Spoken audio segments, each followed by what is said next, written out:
Hey guys, it is Mike with Become the Night. Welcome back to 10 Days, 10 of the worst Metallica songs, as told to you by a Metallica fan.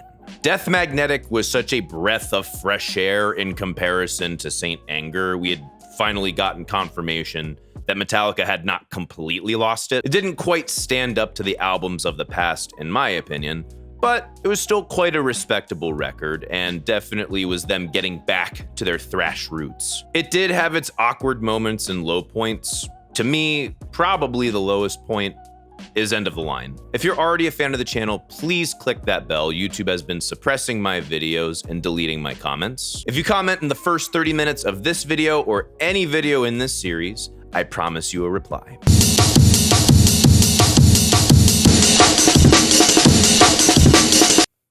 Let's get into it.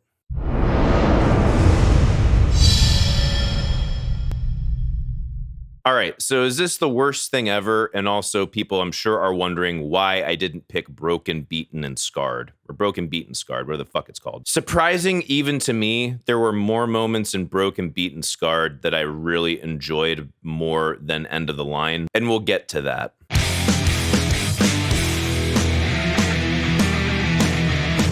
The first thing I notice is all of the clipping, all of the digital distortion from turning the fucking level way the fuck too high in mastering to the point where I feel like there might be something wrong with my equipment. Because no mastering engineer for Metallica that could be afforded by Metallica would ever do something that fucking dumb, right? Proven wrong yet again. Holy shit, this thing sounds like broken.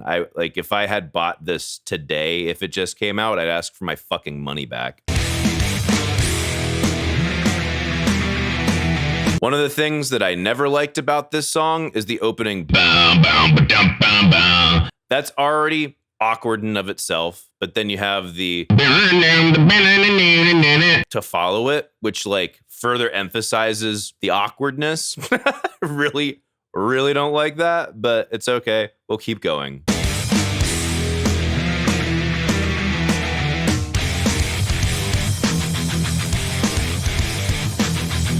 All right, this drum part and this riff, cool. It's got a nice groove. It's a simple melody, but they chop it up rhythmically to make it kind of cool. And I feel like the drums accent it well. This makes me go like, yeah, all right, cool.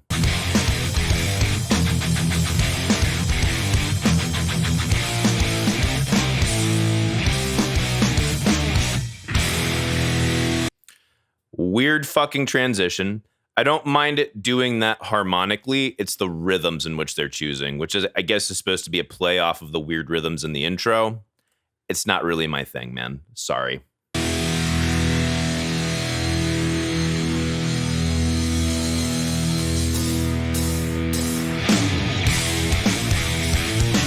Why did we need a fucking 8-second drop off with a hi-hat count in to go to that riff? I feel like you could have easily connected that riff with just a bam-na-na-na-na-na, bam-na-na-na-na-na, boom-ba-dun-na, or even you can have the pause a little bit longer, but you don't need to fucking be all like dramatic low E. Like, why? It's fucking stupid. It's a waste of time. It doesn't add jack shit. It'd be way cooler if you sucked all the air out of the room and then had like a da-na-na-na-na-na. That'd be so much fucking cooler. This riff is okay. I like the groove of it more than I enjoy the harmony of it, if that makes any sense. I feel like the phrasing is, I don't know, uninspired.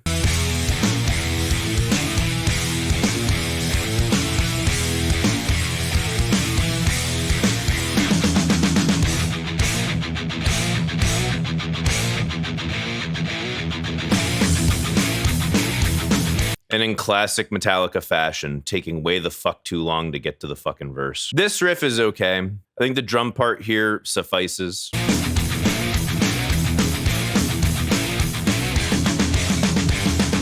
Need more and more tainted misery. Bleed, battle scars, chemical affinity. Rain, So the verse riff is a slight change from that introductory riff into the verse. That's a pretty fun riff. I wouldn't say it's the easiest to write vocals over, but it's not horrible to write vocals over. It's got a little personality to it, little hints of detail, a good awareness of rhythmic tension and release. This vocal part never did it for me, man. It's not a horrible vocal part. It's just not super interesting. Again, this is leaning more into stuff that I didn't love from Saint Anger and basically anything from the last 3 Metallica albums, where it feels like James lost a lot of his interesting melody writing. Legacy, innocence corrode, stain, right away, catatonic overload.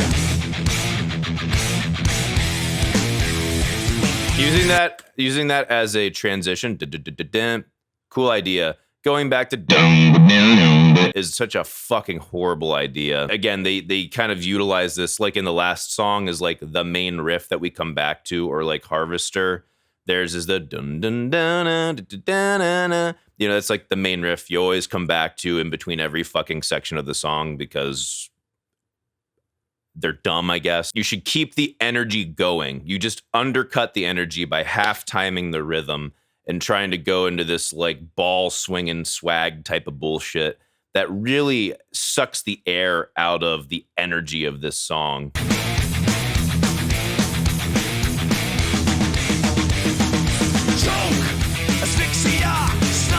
I would love to have a chorus by now. I don't hate this verse, but it's the only cool part so far, and we've built sufficient tension in it that I would like to have properly resolved. And the only way they kind of gave us a bit of juice was that halftime, that whole fucking bit. Reality, death, contagious deity.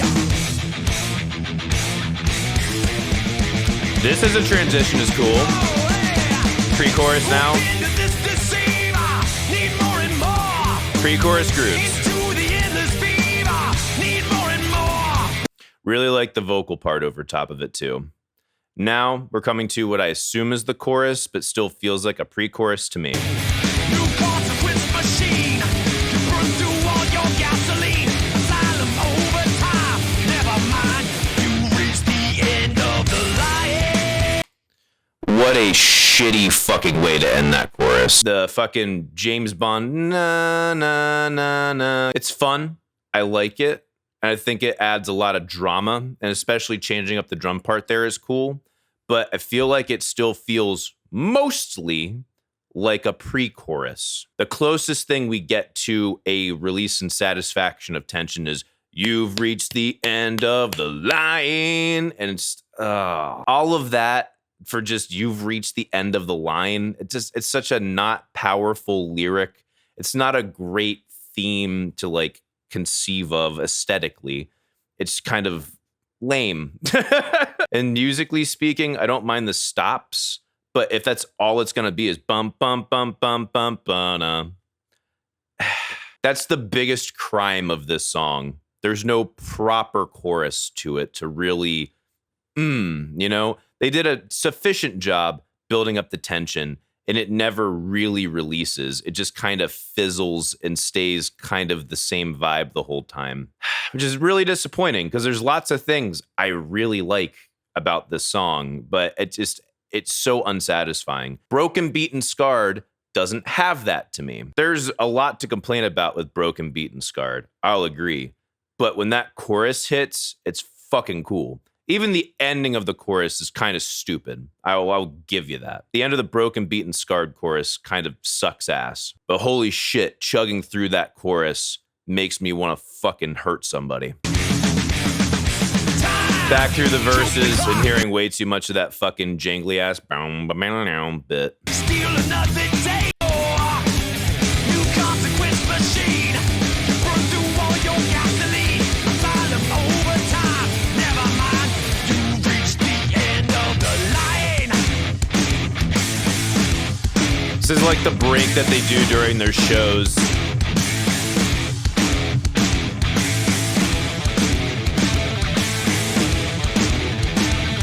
This whole bit does nothing for me. It's cool that they harmonize their guitars. Congratulations. I'm happy you guys learned a basic skill of arranging. But it feels unnecessary. I don't feel like it's a very natural way of changing the groove. Maybe part of that is Lars's fault, but part of that I think is also the riff writing on James's side. They tacked on a riff at a weird time that it shouldn't be tacked on. Again, subverting this tension that we've been building up. It works kind of as a tag on to what's going on with the chorus ending. The "you've reached the end of the ba-dum, ba-dum, ba-dum." That works for like all of 8 seconds. And then it just keeps going through this riff. And I feel like it's the wrong part of the song to extend out and build off of and develop, when that should really just kind of be a transition into something else. This doesn't feel like it belongs in this song at all.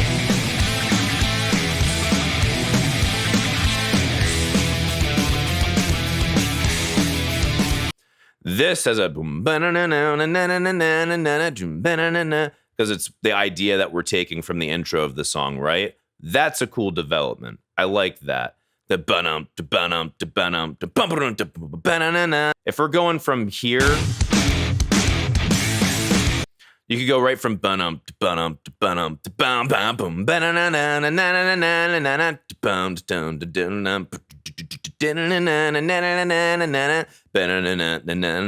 that would be so much fucking cooler than having this dumb fucking section here. It's unfucking necessary. It doesn't fit. The stop here is cool. Add some anticipation. Oh, great stop there. Cool harmonies into a solo. Great transition. Really fucking cool. Plays with your expectation, adds anticipation.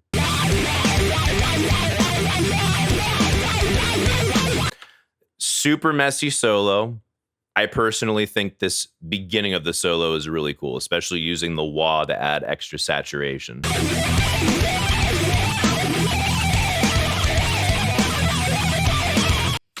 Yeah, this whole thing on the back half, not so much.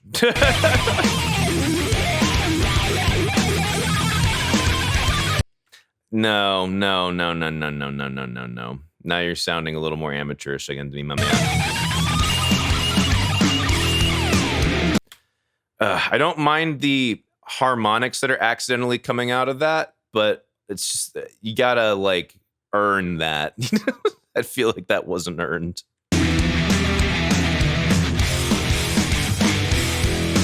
I don't love coming back to this riff, but structurally it makes sense.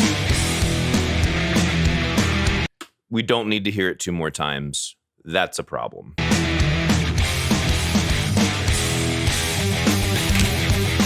Coming back to this groove, good idea. Then bring it down. Yes. Yes. Build the anticipation. Yes. Weird harmony in a cool way. I believe that was a major second.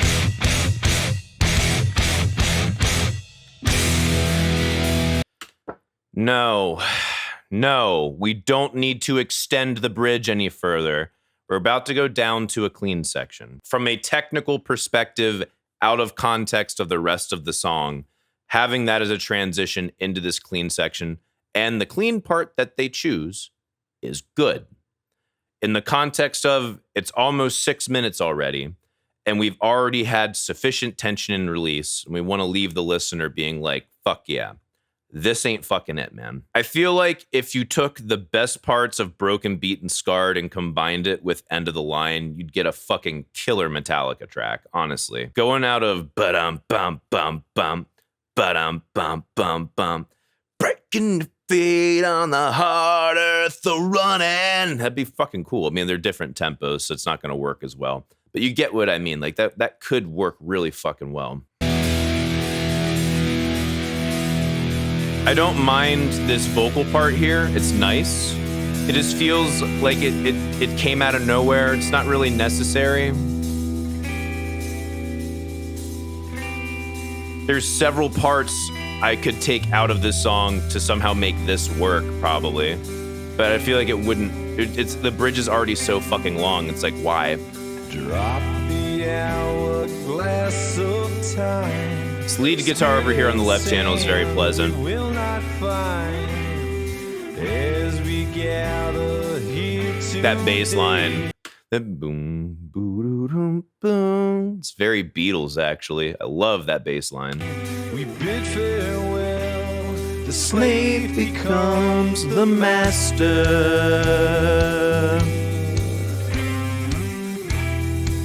Great counter melody over here on the lead guitar. Again, it's a great fucking part, and the transition into it is good, but it's just very fucking long already. It doesn't have a shitload of relation to anything else we've done in this song so far. The slave becomes the master.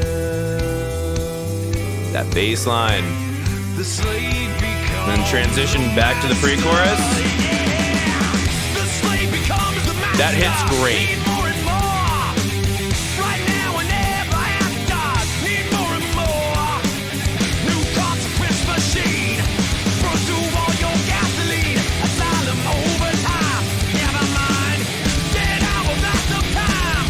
Doubling up on the chorus. Never fight. We gather here today. Say goodbye, 'cause you reached the end of the line.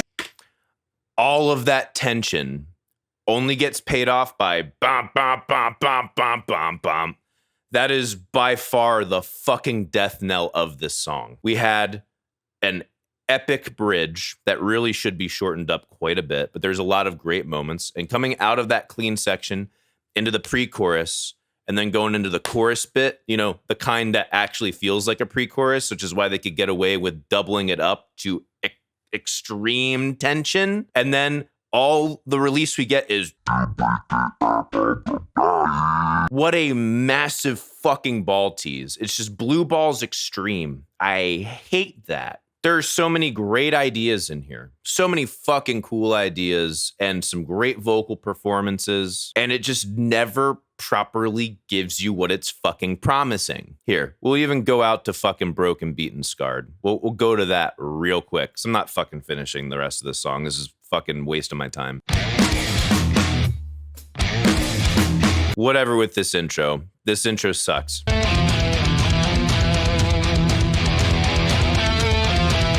Again, this also kind of sucks too.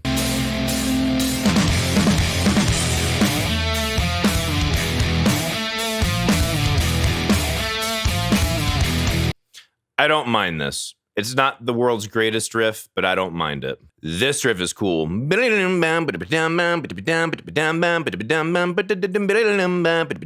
That's a fucking cool riff, dude.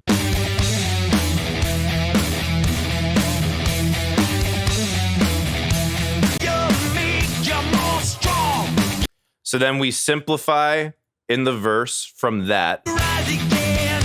What don't kill you, make you more strong. You rise, you fall, you're down and you rise again. What don't kill you, make you more strong. Rise, fall, Turn around in the verse. rise again. What don't kill you, make you more strong. Rise, fall, down. Besides the intro being complete fucking butt, this verse is already way cooler than End of the Line. And End of the Line doesn't have a terrible verse, but way cooler. And it has a little bit of anthemicness to it. Rise again. What don't kill you, make you more strong. Through black days. I've never cared much for this transition. Through pitch black insights. I don't love them coming back to this riff. But just as a transition, here it is.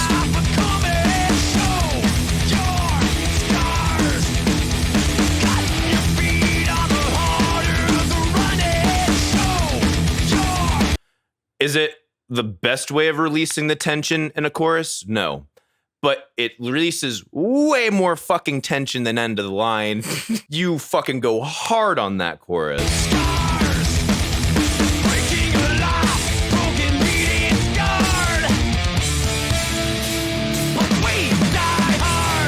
That to me still is a sucky ending to a chorus, but it's not the only moment of release that we get in the fucking song. That's why I didn't choose Broken, Beaten, Scarred. Trust me, it deserves fucking critique and pick apart for days, but that's why I didn't choose it. Final thoughts.